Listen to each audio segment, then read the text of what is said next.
이사야 17장 후반부 9절에서 14절입니다.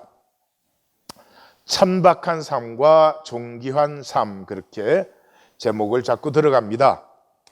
하나님의 자녀는 겉가치로 살 수 없는 사람들이에요. 하나님의 자녀는 세상의 헛된 가치를 살 수 없어요. 이게 배설물로 보이기 때문에. 깊은 곳, 생명의 깊은 지경에서 솟아나는 이 중심의 가치, 생명의 생수의 강으로 살기 때문에 하나님의 자녀는 반드시 존귀한 삶을 살고 존귀합니다. 종교는 천박한 삶을 살면서 하나님의 자녀라고 해줘요. 그는 이렇게 거지가 깡통 들고 다니는데 왕자다 그러는 것과 똑같은 일이죠. 이런 우스운 일을 종교는 하고 있습니다. 이 본문에서 중요한 것은 너가 8에 나옵니다. 우리 번역은 그렇지 않지만 10절과 11절에서 4번씩 이 너가 8번 나오는데 이게 2인칭 여성 단수입니다. 그러니까 예루살렘에 관한 것입니다. 예루살렘에 관한 것. 자, 그러면 9절에서 11절 전반부, 생명의 하나님과 그 역사를 모르는 예루살렘입니다. 9절은 그날의 그 견고한 성읍들이 옛적에 이스라엘 자손 앞에서 버림받은, 그러니까 여호수아가 가나안을 정복할 때 버려진 가나안 성읍들을 얘기하는 것이에요. 숲풀 속 처소와 작은 산꼭대기의 처소. 이게 이제 번역의 정말 그 어려움입니다. 그 단어가 호레시는 우드예요. 우드, 이 숲이라는 뜻이고, 아미엘 이건 서밋, 정상이라는 단어예요. 그러니까 그게 그 옛날 성읍 이름이었던 것 같아요. 제가 강원도에서는 묵호에 살았습니다. 묵호는 이 검은 호수라는 뜻이에요. 그렇지만 묵호는 지명이니까 묵호 그래야지, 묵호를 검은 호수 이렇게 부르면은 좀 우스운 것이죠. 지금 그런 일이 일어난 거죠. 그냥 그 가나안 성읍 이름인데 이 내용을 분명히 못 봐서 그걸 글자대로 해석을 해놓으니까 숲풀 속의 처소, 작은 산꼭대기의 처소, 뭐 이렇게 된 거죠. 호레시아 아미엘처럼 황폐하리니. 그러니까 이 구절의 뜻은 그 이스라엘 전의, 이스라엘이 되기 전에 그 가나안 성읍들이 황폐한 게 된 것처럼 지금 유다의 성읍들이 황폐해져 있어요. 왜냐 그러면 734년과 732년에 아람과 에브라임 연합군이 쳐들어왔었죠. 그리고 그 후에 아수르가 북왕국을 침공해서 망하게 할 때 그 지경에 있는 성읍들이 전부 폐허가 되었습니다. 다시 말해서 가나안의 성읍들이 황폐해진 것 보지, 그것처럼 너희 성읍들도 황폐해진 것 보지. 그러니까 다음 차례는 어디예요? 예루살렘이에요. 예루살렘. 그런데 지금 시온이 말할 수 없이 부패해 있어요. 그러므로 너희도 그렇게 된다 하는 경고예요. 그런데 지금 이런 경고를 하는 이유는 이 시온이, 예루살렘이 이 하나님의 말씀은 살지 않고 지금 종교 부흥을 일으켜가지고 막, 이 하나님께서 이 아람과 에브라임 연합군도 막아주셨죠. 이 아수르는 예루살렘까지는 쳐들어오지 않았죠. 그러니까 거기에서 뭐 종교로 맨날 부흥회 열어서 으쌰으쌰 하고 지금 난리가 난 것이죠. 그래서 어떻게 했어요? 이사야 선지자가 시작하자마자 너희 종교 좀 그만해라, 그렇게 경고로 시작하잖아요. 1장의 메인 바디가 10절에서 17절인데 이 10절에서 17절이 뭐예요? 너희의 무수한 재물과 번제와 짐승의 기름에 그 피에 나는 질렸다. 너희가 나에게 보이러 오니 내 마당만 밟는다. 성회와 아울러서 악을 행하는 그 예배, 기도회, 선교, 전도 제발 좀 집어치워라. 나는 너희 모임이 싫다. 나는 너희의 모임들이 싫다. 나한테 예배 드리는 거, 기도하는 거 다 싫다. 내게는 무거운 짐이요.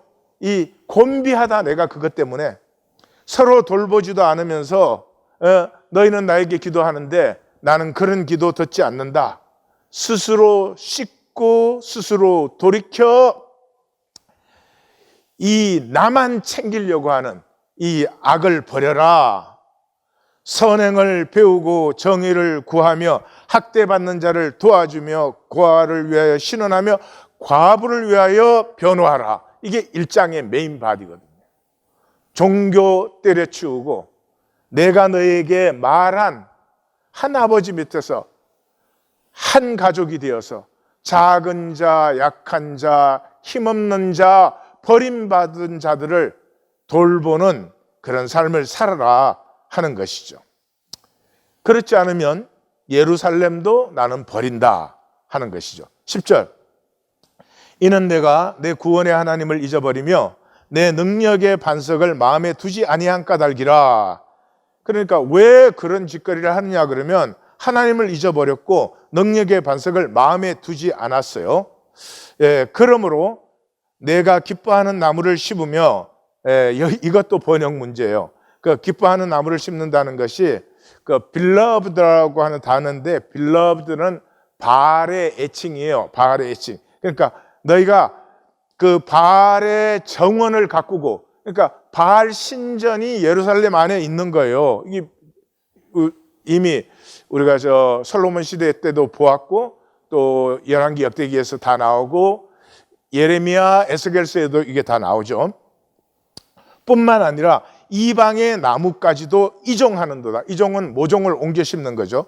그러니까 내 구원의 하나님, 내 능력의 반석을 기억하지 않는다. 그 말은 알지 못한다는 말이에요. 알면 기억해요. 아는 만큼 기억해요. 자녀는 절대 안 잊어먹어요. 자녀는 잘 아니까. 그렇지만 어쩌다가 한번 만난 사람은 금방 잊어먹죠. 모르니까.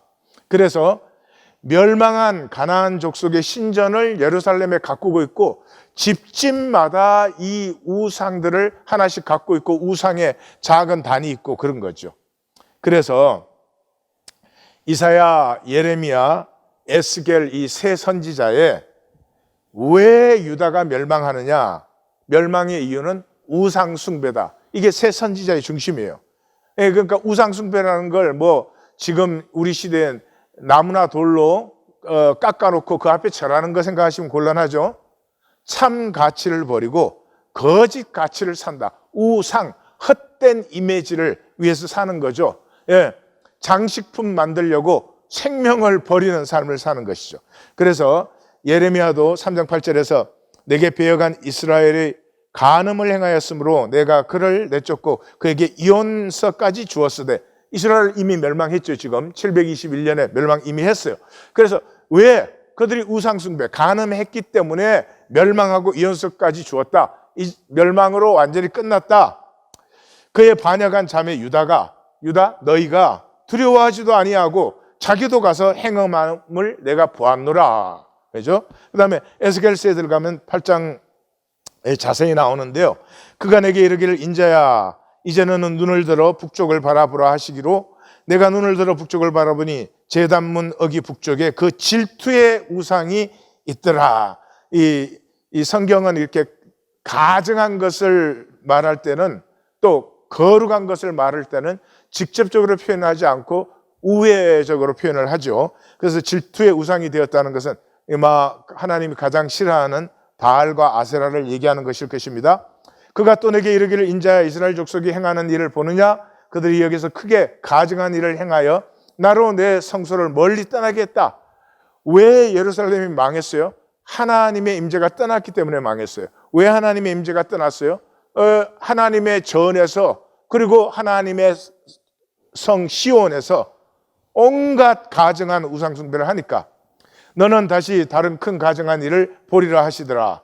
그래서 이제 또 이렇게 보여줘요. 그래서 내가 들어가 보니 각양 곤충과 가장 가증한 짐승과 이스라엘 족속의 모든 우상을 그 사방벽에 그렇고, 그러니까 안 섬기는 게 없어요. 안 섬기는 게 없어. 그걸 어디에다 지금 성전, 하나님의 성전 벽에다 이 우상들을 잔뜩 그려놓은 거예요. 그가 또 나를 데리고 여호와의 전으로 들어가는 북문에 이르시기로 보니 거기에 여인들이 앉아서 담무스를 위하여 애국하더라. 담무스는 우리가 이미 아시리아 신 볼 때 그 계보를 우리가 자세히 봤습니다. 16절, 그가 또 나를 데리고 여호와의 성전 안뜰에 들어가시니라. 보라, 여호와의 성전 문 곧 현관과 제단 사이에 약 25명이 여호와의 성전을 등지고 낯을 동쪽으로 향하여 동쪽 태양에게 예배, 태양신을 섬기고 있고, 그러니까 이게 하나님의 전이 아니죠. 예? 여러분은 이상하게 생각하지만 지금 기독교 교회가 그렇지 않습니까? 기독교 교회가 하나님 섬긴다고 모여서 여기에서 돈 섬기지요, 세상 권세 명예, 뭐 세상 그 다 섬겨요. 제가 그 할 수 없이 들어가는 그 방이 하나 있습니다. 기독교인들 방이에요. 근데 그게 항상 올라오는 건 뭐냐 그러면, 야, 이번에 뭐 이번에 정권 교체됐는데 누가 장관 됐습니다. 누가 국회의원 됐습니다. 누가 그 의장 됐습니다. 그거 오면 난리들이 나요. 막 축하합니다. 하나님을 그렇게 찬양하는 거 한번 봤으면 난 참 좋겠어요. 예, 그러니까 70년대, 80년대 부흥회 많이 할 때는 부흥회도 그런 자랑을 하더라고요. 우리 교회는 의사가 많이 옵니다. 그때는 의사가 성공의 대명사일 때예요. 70년대, 80년대는. 그게 자랑이야. 어떻게 그게 자랑이 돼요? 우리 교회는 하나님의 임재가 분명합니다. 이건 교회의 자랑이 될 수 있지만 의사가 많습니다. 이게 어떻게 자랑이 되냐고. 예. 이런 어처구니 없는 일들을 하면서 문제는 모른다는 사실이에요. 모른다는 거예요. 이사야 선지자가 시작하자마자, 표제 끝나자마자 뭐라고 해요? 유다를 향해서 너희는 하나님을 모른다. 하나님을 모른다 하는 거예요. 하나님을 알면 이런 선지서 적힐 필요가 없죠. 하나님을 아는 사람은 왜 우상을 헛된 가치를 살겠어요? 하나님을 아는 사람이 무슨 종교적 가르침과 훈련과 이런 것이 필요해요. 우상숭배는 종교를 사는 이유,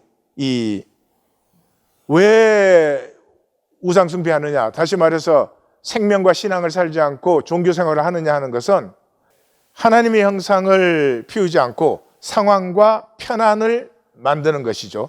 왜냐 그러면 하나님 형상을 피우려면 현상적으로 손해를 봐야 되거든요. 희생해야 되는 일이거든요. 그런데 본질적으로 복과 생명은 뭐예요? 희생이에요. 하나님의 형상을 피우고 자라는 것이죠. 그렇죠?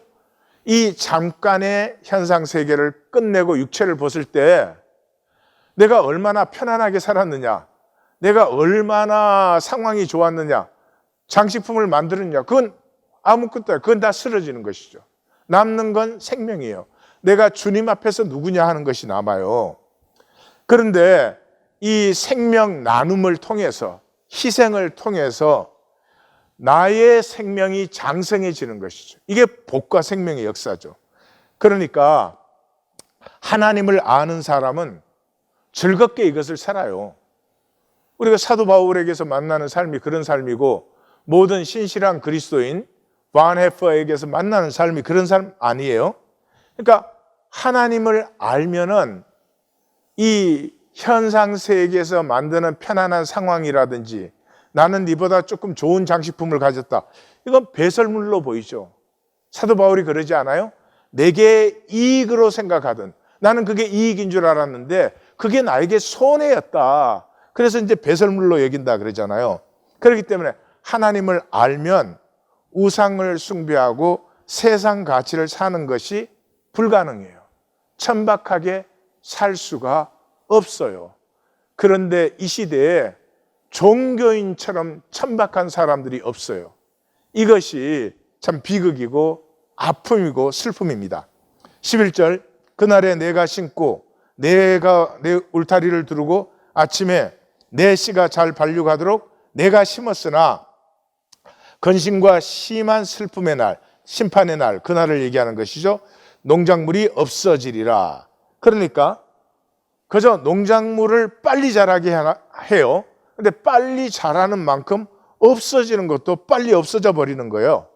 이게 우상 숭배의 특징이에요. 이 보이기로 사는 사람은 내 내면의 이 생명의 아름다움과 장성함을 가꿀 여유가 없어요. 예, 천천히 흐르는 생명 역사를 모르기 때문에 빨리 만들어 보여야 돼요. 그래서 이것을 퀵 픽스 테크닉이라고 합니다. 그저 사람들에게 잘 보이고 평판 만들어내는데 이 천천히 흐르는 생명은 전혀 자라지 않죠. 아니, 그 씨앗이 열리지도 않았죠. 그러니까 내가 하나님을 안다면 내가 이제 이 삶을 마치고 하나님 앞에 쓸 때의 그 나를 가꾸는 것이 나의 삶이거든요. 근데 그걸 전혀 모르죠.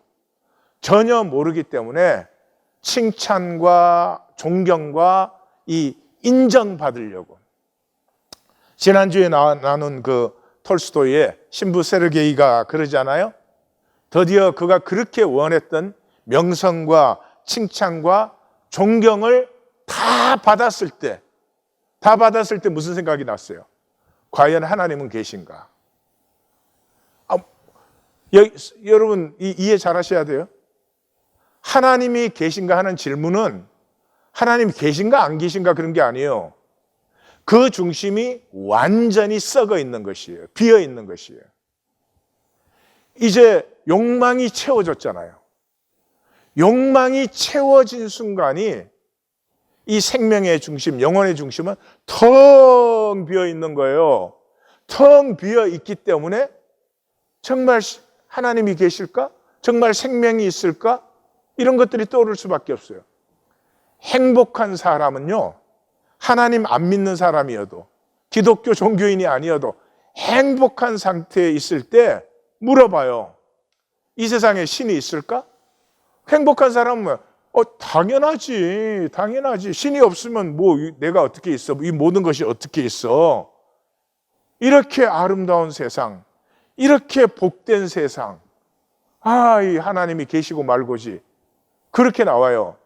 이건 하나님이 계시냐는 건 신학적인 질문이 아니에요. 자기 중심이에요, 자기 중심. 그러니까 종교인은 막 종교로 돌아갈 때는 막 욱시아 난리를 쳐요. 이 히스기야 시대의 종교인들처럼. 그런데 혼자 가만히 있으면 하나님 정말 계시기는 계신 거예요. 하나님이 계시지 그러면 하나님이 안 계세요? 하나님이 안 계시면 이 모든 것이 어떻게 있는 것이에요? 그렇게 되는 거예요.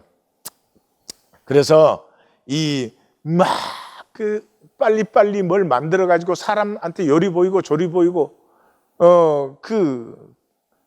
그 불쌍한 삶을 얘기하는 거죠.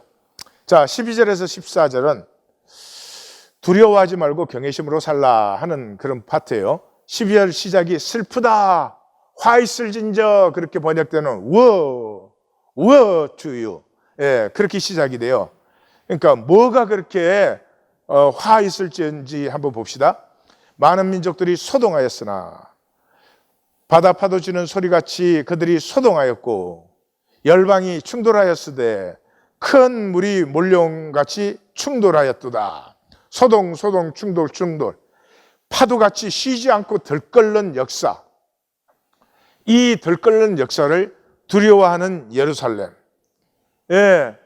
이제는 이 연합군은 어떻게 해서 잘 물러갔는데 이 아수르가 또 어떻게 올지 알 수가 없는 상황의 삶은 다스림을 스스로 버린 삶이에요. 다시 말해요. 이 상황을 만들려고 사는 삶은 하나님이 우리에게 다스림의 권세를 위임하셨는데 이 다스림을 자기 스스로 버렸어요. 상황의 종로로 시킨 거예요. 상황이 좋아야 내가 좋으니까. 상황이 안전하고 이익이 되어야 내가 좋으니까. 그러니까 나는 상황에 종속된 거죠. 그러므로 나는 다스림을 버린 사람이에요. 그러니까 상황은 계속되는 것이니까 계속 두려움 속에 살고 있어요. 예. 저는 역사를 보면 여러분들 재밌지 않습니까? 지금 뭐 전 세계가 인플레이션 때문에 다 걱정이고 난리들이죠. 근데 인플레이션을 왜 두려워해요? 인플레이션이 올라가도 내 다스림을 쓰면 되잖아요. 예. 그러면 식품비가 많이 올랐어. 그럼 적게 먹으면 되지 뭐. 미국에서 적게 먹는다고 죽어요? 아니, 가스비가 많이 올랐어. 그럼 꼭 필요한 때만 다니면 되지. 예? 저는 항상 운전하면 나는 꼭 필요해서 다니는데 왜 이 많은 사람들은 나와갖고 트래픽이 생기냐 이거야. 나처럼 필요할 때만 댕기면 인플레이션이 안 생겨요. 지금 뭐 비행기 값이 올랐다고 난리들이야. 그거 안 타면 되잖아. 안 타면 뭐 올랐든 뭐든 상관이 있어. 이 팬데믹 끝났으니까 구경 가야 된다. 이제 뭐 여행 가야 된다. 미쳤어요, 미쳤어. 그러니까 값이 더 올라가지. 다스릴 수 있는데 왜 다스리지 않고 두려워하는지 나는 참 알 수가 없어요. 예? 13절, 열방이 충돌하기를 많은 물이 몰려온 같이 하나 주께서 그들을 꾸짖으시리니 그들이 멀리 도망함이 산에서 겨가 바람 앞에 흩어진 것 같겠고, 이 이제 벼랑에서 절벽에서 겨가 날리는 그런 모습을 묘사한 거예요. 폭풍 앞에서 떠도는 티끌 같을 것이라. 그러니까 뭐 열방이 파도처럼 바다처럼 몰려오지만 주님이 한번 딱 꾸짖으시면, 주님 말씀으로 창조한 것들 아니에요. 딱 꾸짖으시면 멀리 사라지는 것이고, 이 절벽에 이 겨가 날리듯이 폭풍에 티끌이 날리듯이 그렇게 사라지는 것이다. 이 말은 말이죠, 허상은 아무리 요란스러워도 허상의 억만 개가 실제 하나를 비교할 수가 없어요. 제가 그러지 않아요? 자꾸 이거 현상이 실제인 줄 아는 사람들은 이 많은 사람을 하나님이 왜 지옥 가게 하시냐, 뭐 어디 이건 현상이 현상. 예, 벽시 하나는 생명을 100배, 60배, 30배 생산해내요. 거기에서 또 그렇게 되죠.